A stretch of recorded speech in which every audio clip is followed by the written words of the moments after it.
আজ 10ই মুহররম 1447 হিজরি। আমরা এগিয়ে যাচ্ছি একটা ইমামবাড়াতে।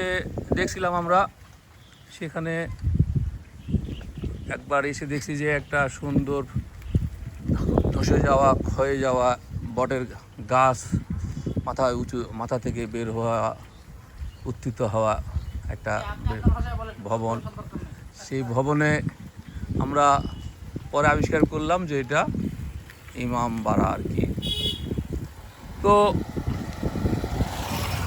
এমদাদ কি বলতে পারবেন যে ইমামবাড়াটা আসলে কি? ইমাম বাড়ি, হ্যাঁ হ্যাঁ, তাই নাকি? শিওর? মানে মানে বুঝছি।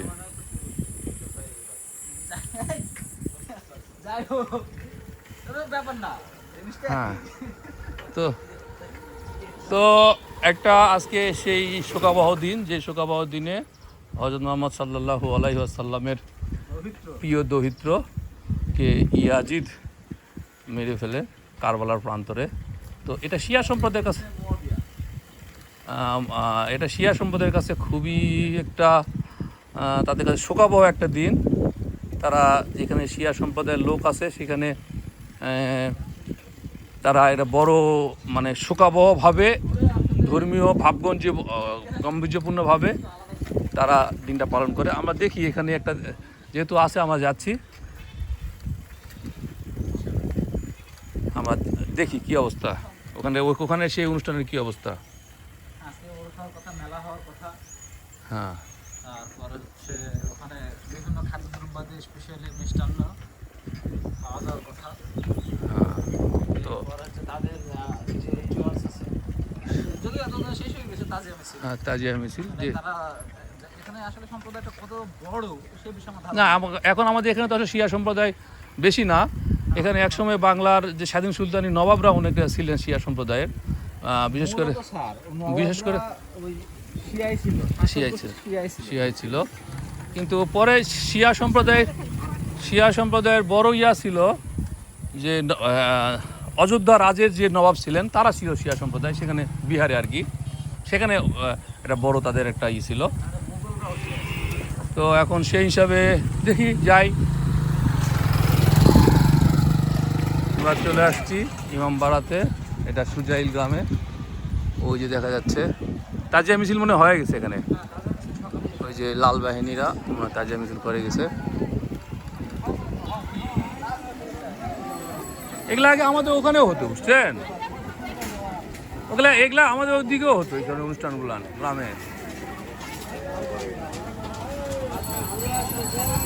এখানে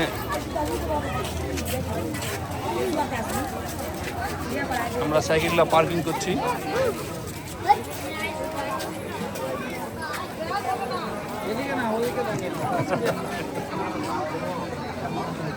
এখানে তারা তাজিয়া মিছিল করে আসছে।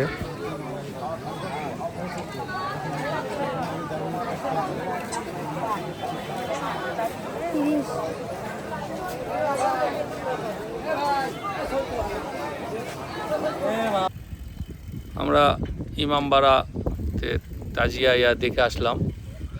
তো একটা যে প্রশ্ন আমার মনে এতদিন ছিল, যে প্রশ্নটা হলো যে স্বাধীন সুলতানি আমলে বা তারপরে মুঘল সম্রাটদের সময়ে এমদাদ বলছে যে সকলে তারা শিয়া সম্প্রদায়ের ছিল, কিন্তু আমরা কেন তাহলে সুন্নি হলাম? এটার উত্তর বেশ সুন্দর একটা এমদাদ দিল। এমদাদকে যদি বলতেন আপনি নিজ মুখ থেকে। আচ্ছা, হ্যাঁ। ব্যাপার হচ্ছে যারা শাসক শ্রেণী ছিল তারা তো উচ্চবর্ণের ছিল, তারা সবাই শিয়া ছিল। কিন্তু আমাদের এই বঙ্গ জনগোষ্ঠীর মধ্যে যে মানে ইসলামের প্রচার, এটা আসলে শাসক গোষ্ঠী জোর করে চাপায় দেয়।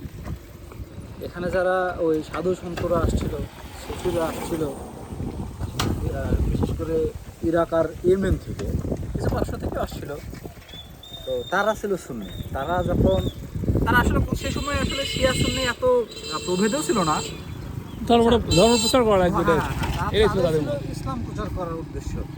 তারা শিয়া বা সুন্নি কোনো স্পেসিফিক ইসলাম প্রচার করেনি, তারা ইসলামই প্রচার করতেছে। তো এই সাধারণ জনগণের মধ্যে মানে হচ্ছে যেটা ওই সময় তো এই সাধারণ জনগণ মূলত দলিত শ্রেণী ছিল, বিভিন্ন রকমের কোল মুন্ডা দেশীয় যে উপজাতিগুলো ছিল তারা ছিল।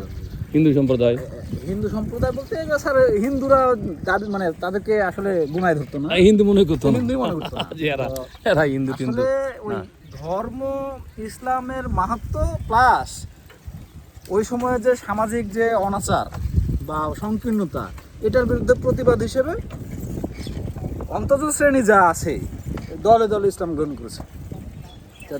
তারা যে ইসলামটা গ্রহণ করেছিল তারা মূলত করেছিল ওই যে সুফি সাধু দরবেশ এদের মাধ্যমে। তো সেজন্যেই তারা যেহেতু সুন্নি ছিল, মূলত সাধারণ শ্রেণী হয়ে গেছে সুন্নি আর শাসক শ্রেণী হয়ে গেছে শিয়া।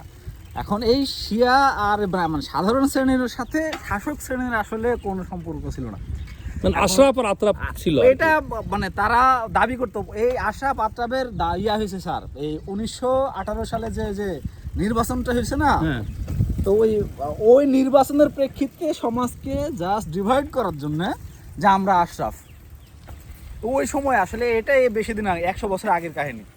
মানে এই ঘটনা ঘটেছে 100 বছর আগে আশরাফ আর আতরাফের কাহিনী। তাছাড়া এর আগে মূলত এই শাসক আর শাসিত যে শাসিতরা ছিল হচ্ছে একেবারে অন্তর, তাদের সাথে শাসকের কোনো সম্পর্ক ছিল না। এখন এখানে যে মুসলিম শাসক গোষ্ঠী যে বলছেন যে মনে করেন যে মুঘল বলেন আর ওই আফগান বলেন, আফগান বলেন বা সৈয়দ বলেন, তার্কিশ বলেন, এদের তো সকলের ভাষা তো কিন্তু আবার বাংলা ছিল না, না না কারো না এদের তো সব ফার্সি ভাষা, রাজভাষা তো ফার্সি ছিল।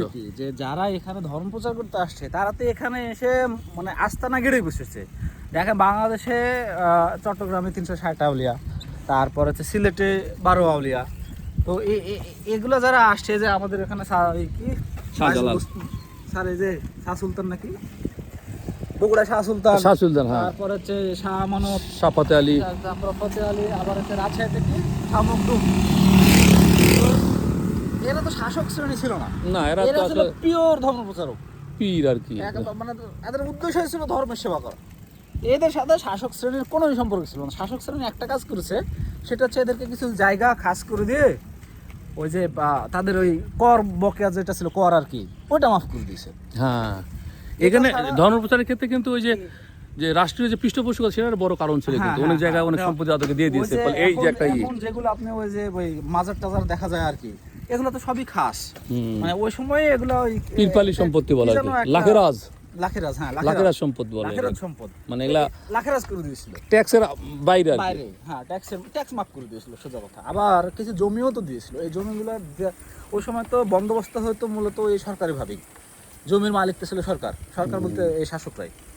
তো সেই সময় এই উপকারটুকু তারা করেছিল, কিন্তু সে জোর করে তো কি ইসলাম ধরাই লাগবে না, জোর করে যদি এটা কখনোই হয় না। জোর করে যদি হতো তাহলে তো সবাই শিয়া হয়ে যেত। না, উত্তর ভারতেই তো ইসলাম হতো, হ্যাঁ। তাই না? এখানে তো সব সময় তো রাষ্ট্রীয় দূর ইয়াটা ছিল, এটা তো দূর ছিল, রাজধানী থেকে অনেক যেখানে দূর। বেশি তলার ঘুরছে, তাহলে ওই হ্যাঁ। জায়গায় তো ইসলাম ধর্ম হয়নি আর কি। আসলে ওখানে শাসক পরিবর্তন হলে 10 বছর পরে এখানকার মানুষ টের পাইতো যে এখানে শাসক পরিবর্তন হয়েছে, দিল্লির সুলতানতে আর কেউ নাই, নতুন কেউ আসছে। মানে যোগাযোগটা এতই দূরবর্তী ছিল, কিন্তু ওখানকার এখানকার পার্থক্য ছিল 10 বছর। না, ঠিক 10 বছর না, যারা শাসক ছিল তারা ঠিকই খোঁজ তারা দিত, তো টের পাইতো, তারা কিন্তু করতো। সাধারণ পাবলিক কখন টের পাইতো? যখন তার উপরে প্রেসার আসতো, যখন উন্নত মনে হচ্ছে আর কি হ্যাঁ, ব্যাপারগুলো। যে কি ব্যাপার। তো এইটা মানে আমি বোঝা যাচ্ছে যে গ্যাপটা এতই গ্যাপ ছিল যে আসলে শাসক দিয়ে ইসলাম প্রচারিত এই বাংলায় হয়নি। রাইট, এগুলো অনেক ইয়ে আছে, থিওরি আছে, ফ্রন্টিয়ার থিওরি, যেটা লেটেস্ট আর কি। থিওরিটিক্যাল না দেখি, আমরা প্র্যাকটিক্যালি দেখি। হ্যাঁ, আর theory theory আছে। থাকতে কেউ পারে, বলে কিন্তু আমি যে- যেগুলো চোখে দেখি এগুলো আমি বলি স্যার। ব্যাপার হচ্ছে দেখেন যে শিয়ারা এরা এদেশের ভাষায় জানতো না। শিয়ারা না, সেটা তো ফার্সি, তারা ব্যবহার করতো ফার্সি ভাষা, আর তাজিকি মুঘলরা ভাষা। ব্যবহার করতো টার্কি ভাষা। এই মুঘলদের ভাষা কি তার্কি ছিল? হ্যাঁ, টার্কি। শিওর? হ্যাঁ রে ভাই, তুজুকি বাবুর না, এখন মুঘলদের ভাষা ফার্সি যদি হয় তাহলে তো না, বাংলা না, তুর্কি যদি হয় তাহলে তো যে গ্রন্থগুলো লেখা আছে সেই গ্রন্থগুলো তাহলে কি ভাষায় লেখা? যেমন মনে করেন যে মির্জা নাথানের বাহারি গায়েবি বাহারিস্তান, হ্যাঁ, এবার এগুলা কি ভাষায়? আর একটা টুইস্ট আছে। না, আইনে আকবরীদের কি ভাষায় লেখা? আইনে আকবরী সম্ভবত ফার্সি ভাষাতেই লেখা। ফার্সি, এবং তোমার শব্দ ফার্সি ভাষায় লেখা। স্যার, কি কারণ? কারণ হচ্ছে টার্কিরা তো ছিল মূর্খ। না, এখানে আবার ফার্সি ভাষার মধ্যে কিন্তু অনেক আছে, কিন্তু অনেক ভাগ আছে। উপভাষার কথা বলছি। ফার্সি না স্যার, সবচেয়ে বড় কারণ হচ্ছে যে আসলে টার্কিশরা এতখানি এই সভ্যতা ছিল না ওদের, মানে এরা এত সভ্য ছিল না। টার্কিরা তো সভ্য হলে কয়দিন আগে অটোমান সাম্রাজ্যের পতনের অন্যতম একটা কারণ হচ্ছে জ্ঞান বিজ্ঞান দ্বারা পিছাইছিল। না না না না না, এটা একটা ব্যাখ্যা কারণ হলে হচ্ছে এরা না সামরিক ওই না test করেছে। না, এখন যদি আপনি বলেন তাহলে একটু আমাকে অ্যাড করতে হবে যে এইভাবে যে যে মুঘলরা না সরি তুর্কিরা অটোমানরা অত পিছিয়ে ছিল, কিন্তু কম্পারেটিভলি কিন্তু ইয়াদের তুলনায়, ইউরোপের তুলনায়। হ্যাঁ, কিন্তু কিন্তু যখন আবার আপনি এই ইন্ডিয়া যখন আসবে না, তখন কিন্তু বেশ আমাদের থেকে বেশি উন্নতই ছিল তারা। এখন ইউরোপ এগিয়ে গেছে, কিন্তু তুর্কিরা ওইভাবে আগায়নি। তুর্কিরা না আগানোর পিছনে কারণ হলো এরা তো ওই ছাপাখানা সব বন্ধ করে দিছে, যেখানে এরা ইউরোপে যে যায় ওগুলো গেছে। তো সেটা ভিন্ন প্রসঙ্গ। কিন্তু মুঘলরা তো আসলে তো তুর্কি না, মুঘলরা তো মঙ্গল অধ্যুষিত। এরা তো ওই যে ফারগানা। হ্যাঁ ঠিক আছে, হ্যাঁ। তাদের মানে কি বলে এটাকে, মুঘলরা তো সংস্কৃত। আচ্ছা, ফারগানা কোথায় স্যার? ফারগানা ম্যাপে ভালো করে দেখলেই দেখবেন যে এটা মধ্য এশিয়া, ওই সময় ওই তুরস্কেরই অন্তর্গত ছিল। তুরস্ক তো ছিল, ওটা তো হ্যাঁ, বিশ্বই তো ছিল। ওরা আপনি কেন বুঝছেন না যে ওই সময় কিন্তু না, তখনকার তুরস্ক তো এক না। ফার্সি ভাষাটা হ্যাঁ, খুবই একটা ওই সময় সর্বব্যাপী। ওই এলাকায় ডমিনেটিং একটা ভাষা ছিল, আমি তো সেটাই বলছি। ওই এলাকাটাই। ওই এবং এলাকাটা না, ওই গোটা এই মুসলিম মানে ওই যে ইরান থেকে শুরু করে এই পূর্ব দিকে যা আছে সবই তো এবং ভাষায়- ফার্সি ভাষার যে মনে করেন যে আরবি যে ইনস্ক্রিপ্টটা যে নিছে না তারা, এটাও কিন্তু পরবর্তী সময় নিছে। কিন্তু ফার্সি ভাষা নিজস্ব একটা ইয়া ছিল, বর্ণ ছিল।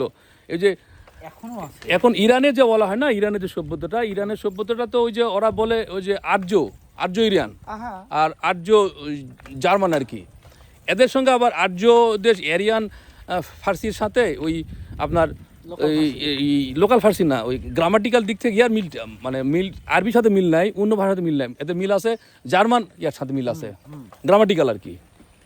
কারণ হচ্ছে যে এদের পুরুষ ইউরাল আবার সে পিছনে যাচ্ছে। হ্যাঁ, আবার পিছনে যেতে হবে। যাই হোক, আমরা ইউরাল পর্বতমালার গোড়া থেকে তবে আরেকটু আমরা শিওর হয়ে এই ব্যাপারে সিদ্ধান্তে আসি যে ফার্সি মানে ভাষাটা ওদের তুর্কি ভাষা ছিল না, ভাষাটা ওদের ফার্সি ছিল। ওই মুঘলদের ভাষাও ফার্সি ছিল, সরকারি ভাষা স্যার ফার্সি রাইট। ছিল। সেই জায়গাটাই বলছি, আর সেই হ্যাঁ, জায়গাটাই হ্যাঁ, বলছি। কিন্তু ওদের মাতৃভাষা ছিল বা পিতৃভাষা যাই বলো না কেন তুর্কি। হ্যাঁ, পরে তো আবার উর্দু তো তৈরি হয়ে গেছে, তাই না? পরে তো উর্দু তৈরি হয়েছে। উর্দু তৈরি উর্দুতেও তারা খুব একটা বেশি কথা বলতো না। কিন্তু তারা মনে করতে ফার্সি ভাষা হচ্ছে স্ট্যান্ডার্ড এবং উচ্চ কি এলিট আর কি, Elite ফার্সি ভাষা আর কি। এলিট। এর জন্য তারা কাজে কর্মে ফার্সি ভাষা ব্যবহার করতো, কিন্তু নিজেদের মধ্যে ব্যবহার করতো এই তুর্কি ভাষা। হয়তো বা লিঙ্গ ফ্রাঙ্ক একটা তো তৈরি হ্যাঁ, চালাতো আর কি। আপনি ইয়া দেখবেন ওদের জীবনীগুলো সব কিন্তু তুর্কি ভাষায় লেখা। এটা আমার জানা ছিল না। যাই হোক, দেখেন, আমি এতটুকু জাহাঙ্গীর পরিচিত স্যার। হ্যাঁ, তাহলে আপনি এটা তুর্কি ভাষা থেকে মূলত ইংরেজি অনুবাদ হয়েছে, তারপরে বাংলাতে, ওখান থেকে ইংরেজি থেকে বাংলাতে অনুবাদ হয়েছে। এটা তাহলে আইনি আকবরী আইন আকবরী ফার্সিতে লেখা। আইনে আকবরী মানে কি? আইনে আকবর মানে আকবর দেশের মানে সব কি বলে এটাকে, যে গণ্যমান্য মানুষ আইনবিদকে নিয়ে। হ্যাঁ, ওটা তো লেখাই তো ইয়ার না। ওর উদ্দেশ্য ছিল কিন্তু ধর্মীয় না মোটেও, ওর উদ্দেশ্য ছিল খাজনা আদায়। না, সেটা তো ওটা তো বটে, ওটা ধর্ম উদ্দেশ্য না। এরপরে বরং এগুলাতে যে হিন্দু মুসলিম যে কনফ্লিক্ট বলা হয় না, এগুলাতে আসলে আমার মনে করি সব ধর্মীয় না তো, সব না, রাজনৈতিক, political, গোটাটাই পুরাটাই political। রাজনৈতিক আর কি। এটার সাথে হিন্দুরা সাহায্য করছে মুসলিমদেরকে, মুসলিমরা সাহায্য করছে হিন্দুদেরকে, এই ব্যাপারগুলো খুবই কনফ্লিক্ট। ব্যাপার হচ্ছে আমাদের এই মানে প্র্যাকটিক্যাল লাইফে, মানে এই সামাজিক পরিবেশে হিন্দু মুসলমানের মধ্যে কোনো দ্বন্দ্ব নাই। তো এটা গোটা দ্বন্দ্ব হচ্ছে রাজনৈতিক পরিবেশে। তো আমরা শেষ করে দিই। ওকে, তো আশুরার সর্বশেষ আবার আশুরার শোক শোক আমরা পালন করে শেষ করছি। মামুন, বা বলেন। Bye bye.